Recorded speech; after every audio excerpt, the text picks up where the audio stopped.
afternoon and welcome to 3 Talk. I'm your host, Nolene Maolwana Sango. Big stars like Whoopi Goldberg, Keanu Reeves, Billy Bob Thornton, Richard Branson and Tom Cruise all have one thing in common besides being well known, and that's dyslexia. Despite dyslexia being more widely understood today than it was in the past, many children are still going undiagnosed, meaning that they miss out on the crucial help and support they need. Today we are taking a closer look at dyslexia and finding out about the advancements that have been made in helping children get a good education without feeling left behind from the rest of the pack. Joining me now is learning disabilities expert Susan Duplessis and dyslexia specialist Sharon Gherkin. Welcome, ladies. Thanks so much for coming in. What exactly is dyslexia?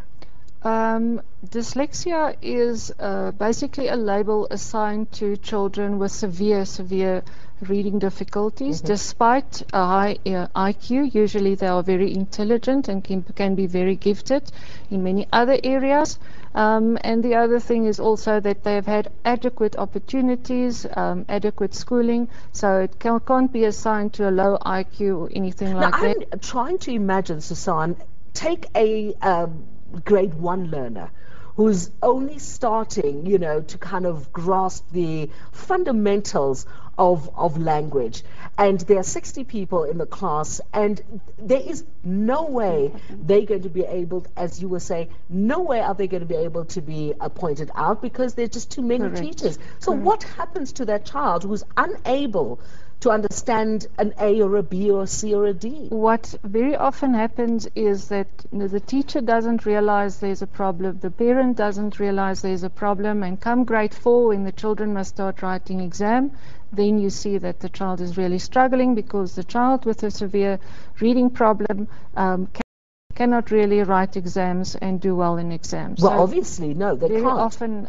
the child only gets diagnosed in grade 4 or even sometimes even higher. Welcome back to 3 Talk. Today we are talking about dyslexia, now joined by Zainu Ali, a teacher who works with children with dyslexia as Pindile Jongolo and Kayla Swan. Welcome, guys. Thank you so much. What are some of the challenges that you come across when you meet a newly diagnosed child who obviously has problems, is unable to read, and also has self-esteem, self-esteem I was issues? just going to mention that the self-esteem is extremely low. The child is depressed, frustrated, angry at the system, angry at being called naughty and disruptive. So they come there and they think, oh God, not another extra lesson that I have to attend. Nothing is helping them. And initially we have to first, help them shift that emotional barrier. Right.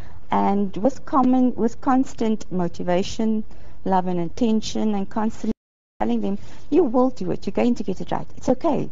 You can make mistakes. It's not a problem as long as you don't give up and try and try and try again, and you're going to get there. Yeah. Let's just look at, we've got a board here. I hope that it's going to be able to be seen in camera, but we kind of want to show, give an idea of some of the lessons that you do. And you will do this too. I don't know if you want to join in. No, I'm cool. I was just joking, guys. I think we'd rather slit our wrists. Oh, really? Well, Susan will explain to you all the skills we teach when we are teaching this lesson after the lesson. Okay. And we'll try our best because it's a bit low, but we'll do the best that we can. Okay. All right. Good afternoon, class.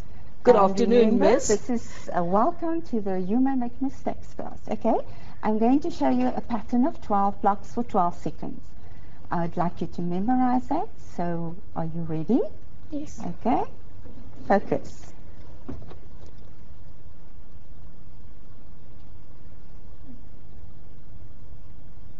So what are they supposed to do now? Focus. They're memorizing. Oh, okay. It's a bit quiet. Yes. I've taken one block. What color did I take? Taylor. You Sorry. took yellow. Excellent. And on which number should I place it? 7. And well done, Kayla.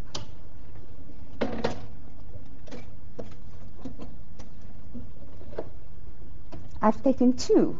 Pindili, would you like to try? Yes. Right. White on 25. White on 25. Excellent. And there's another one. So, son, would you like to try? No. I can't believe the adults. You know, the children, Kayla and Bindila, doing fabulously well. I'm going to go black on 46. Brilliant. Excellent. You see, Graham. never ever say that you're bad with numbers. Well done. Did he teach? Did No, he teach? I did see the colour, but I do remember the number that it came off, so that was that. I didn't know what colour it was. So. Okay, I've taken 3 colours. Ndili, would you like to give it a shot? Green on 6. Green on 6, brilliant. Kayla?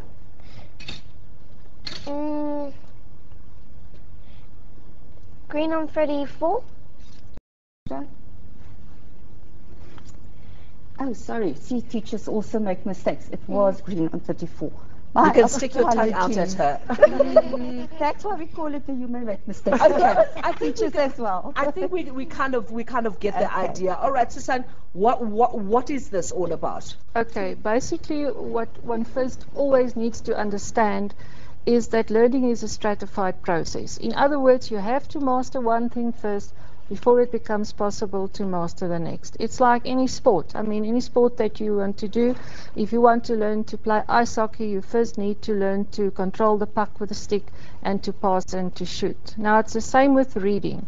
With reading, there are certain skills that must be developed first before the child will ever be able to read properly. And that is what we do with these exercises, which is mostly done with colors and with blocks. I mean, if you take this exercise, for example, obviously one of the important skills that we've learned here is your ability to discriminate and to synthesize and analyze shapes.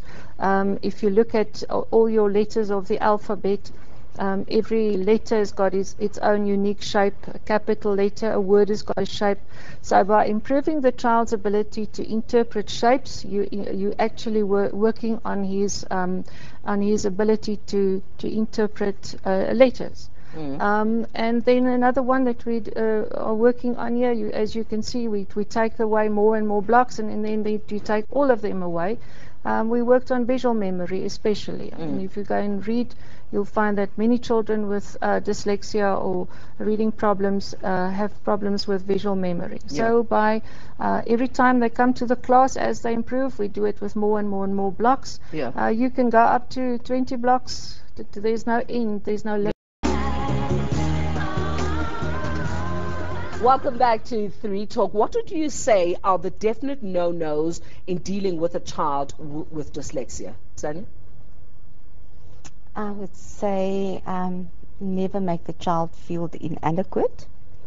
Always be positive, motivate the child. Never tell the child, oh, you can't do it. Always tell the child you will do it, you will achieve it. And we always use the example of geniuses. If they didn't fail constantly at trying to, with their experiments, they would have never succeeded. So we wouldn't have had light, we wouldn't have had the telephone if they had given up on the first. So neither should they.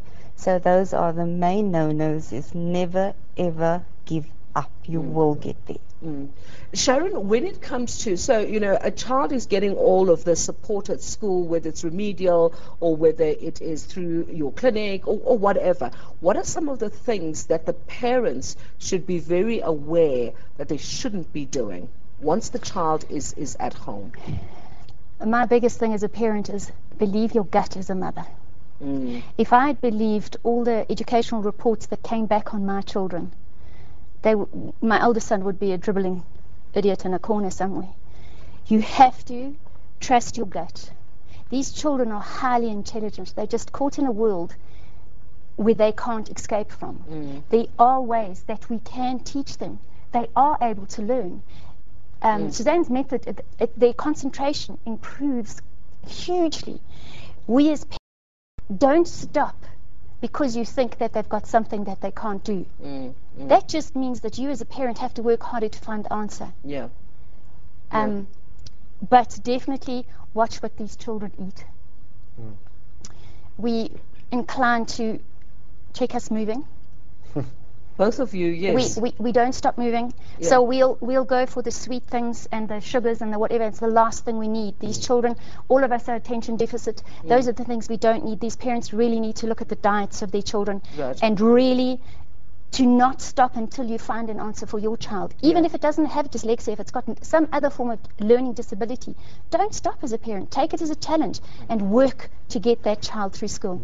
If your parents hadn't worked as hard as they did, he wouldn't be where he is. You know, I think also as well, you know, taking time, you can say, okay, I'm going to send my child to school and that child's going to get an education over there and get remedial help over there. But a lot of the work is actually done at home, you know. The child, I was most comfortable with my mom, you know, sitting down. My mom was an extremely patient person, you know, who would kind of go through the labors with me and make sure that I understood something. My dad as well, when it came to kind of mathematics, even though, sorry, Dad, I just didn't work out. But, you know, we kind of sat and we labored and they were very patient. And I think parents must be very sympathetic to that and very supportive. A lot of the work, in fact, majority of the work is going to be done at home. Absolutely. Thank you so much for joining us. From all of us at Free Talk, have a great evening.